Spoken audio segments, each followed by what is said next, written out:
Finally fantastic four first step படம் release ஆகிடுச்சு. இந்நேரத்துக்கு எல்லாருமே இந்த படத்தை பார்த்துருப்பீங்கன்னு நினைக்கிறேன். இன்னைக்கு நம்ம இந்த படத்தோட வித்தவுட் ஸ்பாய்லர் ரிவ்யூ தான் பார்க்க போறோம். நீங்க இன்னும் இந்த படத்தை பார்க்கலனாலும் கூட பயப்படாம இந்த ரிவ்யூ பார்க்கலாம். வித்தவுட் ஸ்பாய்லர் தான். அப்படி நம்ம சேனலுக்கு சப்ஸ்கிரைப் தட்டி விட்டுருங்க. வீடியோவை கிக் ஆஃப் பண்ணிடலாம். ஃபர்ஸ்ட் ஆஃப் ஆல் இந்த படம் பார்க்கறதுக்கு முன்னாடி இதுக்கு முன்னாடி MCUல வந்து எந்த படமும் பார்க்கணுன்ற அவசியம் இருக்காது. ஏன்னா இந்த படத்தோட ஸ்டார்டிங்ல ஃபேண்டாஸ்டிக் ஃபோர் யார் என்னன்றத பத்தியும் மக்களுக்கு எப்படி இவங்க ஃபேவரட்டான சூப்பர் ஹீரோ ஆனாங்கன்றத பத்தியும் படத்தோட ஸ்டார்டிங்ல மேலோட்டமா கிளியர் கட்டா சொல்லிடுறாங்க. இந்த முழு படத்தோட ஒரு பேசிக் அவுட்லைன் என்னன்னா, ஃபேண்டாஸ்டிக் ஃபோர் டீம் சூப்பர் ஹீரோஸா மாறி 4 வருஷத்துக்கு அப்புறம் அவங்களோட உலகம் எப்படி இருக்குன்றத காட்டுற விதமாகவும், எர்த் 828ல உள்ள ரெட்ரோ ஃபியூச்சரிஸ்டிக் உலகத்துல வாழ்ந்துட்டு இருக்க இவங்களோட மக்களையும் இவங்களோட உலகத்தையும் தன்னோட சொந்த வாழ்க்கையையும் எப்படி சரி செஞ்சுக்கிறாங்கன்னு சொல்ற விதமா தான் இந்த படத்தோட பேசிக் அவுட்லைன் அமைஞ்சிருக்கு. இது எல்லாத்தையுமே ரெட்ரோ ஸ்டைல எல்லாருமே பார்த்து ரசிக்கும்படியா செம சூப்பராகவே பிரசன்ட் பண்ணியிருந்தாங்க. இந்த படத்தை டைரக்ட் பண்ண மேட் ஷாக்மேன் இதுக்கு முன்னாடி வாண்டா விசன் சீரிஸ் டைரக்ட் பண்ணியிருப்பாரு. பழைய ஸ்டைல இப்ப இருக்க காலகட்டத்துக்கு ஏத்த மாதிரி தனித்துவமா காட்டுறதுக்குன்னு இவருக்குன்னு ஒரு தனி திறமை இருக்கு. இந்த படம் முழுக்க முழுக்க காமிக் புக்கை ரெப்ளிகேட் பண்ற விதமா தான் எடுத்திருக்காங்க. நீங்க பழைய 60s காலத்தை விரும்புறவா இருந்தீங்கன்னா நீங்க இந்த படத்தை நல்லாவே ரசிச்சு பாப்பீங்க.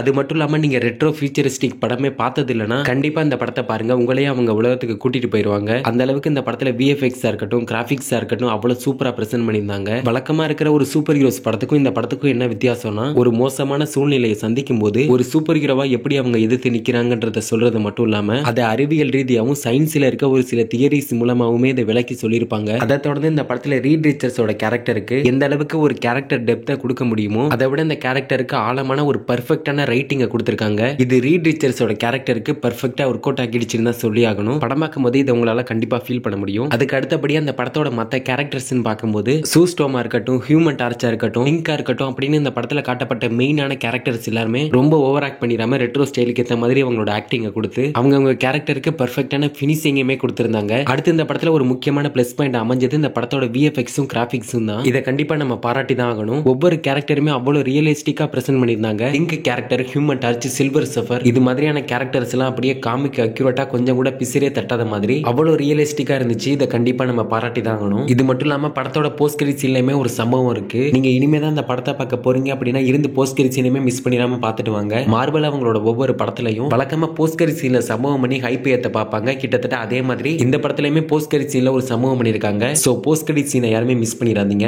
ஓவராலா பார்க்கும்போது இந்த படத்துல மேட் ஷாக்மேன் டெக்னாலஜி எவ்வளவுக்கு பயன்படுத்த முடியுமோ அதை விட ஒரு படி மேல போய் பயன்படுத்திருக்காருன்னு தான் சொல்லி ஆகணும். அதுவுமே படத்துல பார்க்கிறதுக்கு அருமையா இருந்துச்சு. படத்தோட ஸ்டோரின்னு வரும்போது அந்த அளவுக்கு காம்ப்ளெக்ஸா டெப்தா கொண்டு போகாம சிம்பிளா கொஞ்சம் மேலோட்டமா இன்ட்ரெஸ்டிங்காவே சொல்லியிருக்காங்க. ஆனா படத்தோட டூரேஷன் தான் ரொம்ப லாங்கா இருந்த மாதிரி இருந்துச்சு. படம் பார்க்கும்போது ஒரு சில இடங்கள்ல ஒரு சில பேருக்கு லைட்டா லேக் ஆகுற மாதிரி ஒரு சில பேருக்கு ஃபீல் ஆகலாம். எனக்கு ஒரு சில இடங்கள்ல இது மாதிரி ஃபீல் ஆனிச்சு. உங்களுக்கு எப்படி? இந்த படம் பார்த்து முடிச்சிட்ட அப்புறம் இந்த படத்துல ஏதோ ஒரு குறையா இருக்கிற மாதிரி உங்களுக்கு ஃபீல் ஆகலாம். அது என்னன்னா, வழக்கமா மார்வலோட பெரிய பெரிய படங்கள் இருக்கிறது இந்த படத்துல இருக்காது. அது வேற எதுவும் இல்ல, மேஜிக் தான். இந்த படத்துல எங்கேயுமே உங்களால மேஜிக்கையே பார்த்திருக்க முடியாது. MCUவோட ஆரம்ப காலகட்டத்தில் அவெஞ்சர்ஸ்க்கு அப்புறம் ரிலீஸ் ஆன படங்கள்ல மேஜிக் அதிகமா பயன்படுத்துறத உங்களால பார்க்க முடியும். ஆனா எண்ட் கேம்க்கு அப்புறம் மார்வல் இதையே கொஞ்சம் கொஞ்சமா குறைச்சிக்கிட்டாங்கன்னு தான் சொல்லி ஆகணும். இது மார்வல கொஞ்சம் டிஃபரெண்டா காட்டுற மாதிரி தான் தெரியுது. பாப்போம் அடுத்தடுத்த படங்கள் என்னென்ன பண்றாங்கன்னு. பட் எனிவேஸ் ரீசெண்டா ரிலீஸ் ஆன சூப்பர்மேன் படத்தை ஃபேண்டாஸ்டிக் ஃபோர் பீட் பண்ணுமான்றதை நம்ம பொறுத்து தான் பார்க்கணும். நீங்க இன்னும் ஃபேண்டாஸ்டிக் ஃபோர் பார்க்கணும்னா மறக்காம கண்டிப்பா தியேட்டர்ல போய் எக்ஸ்பீரியன்ஸ் பண்ணி பாருங்க. ஒரு தரமான ஒர்த் வாட்ச் மூவி தான் இது. நம்ம மார்வலோட ஃபர்ஸ்ட் ஃபேமிலியான இந்த ஃபேண்டாஸ்டிக் ஃபோர் ஃபேமிலி அடுத்து என்ன பண்ண போறாங்கன்றத பத்தி அடுத்து வரக்கூடிய மார்வல் ப்ராஜெக்ட்ஸ் பார்த்து தெரிஞ்சுக்கலாம். இந்த படத்தோட ஸ்பாய்லர் ரிவ்யூ, படத்தோட post credit scene and ending எக்ஸ்பிளனேஷனை பத்தி நெக்ஸ்ட் வீடியோல டிஸ்கஸ் பண்ணுவோம். ஃபேண்டாஸ்டிக் ஃபோர் ஃபர்ஸ்ட் ஸ்டெப் படம் பார்த்த உங்களோட ரிவ்யூஸ் என்ன, இந்த படத்தை பத்தி நீங்க என்ன நினைக்கிறீங்கன்றத கமெண்ட்ல சொல்லிட்டு அப்படியே நம்ம சேனலுக்கு சப்ஸ்கிரைப் தட்டி விட்டுருங்க. அடுத்த வீடியோல பார்க்கலாம்.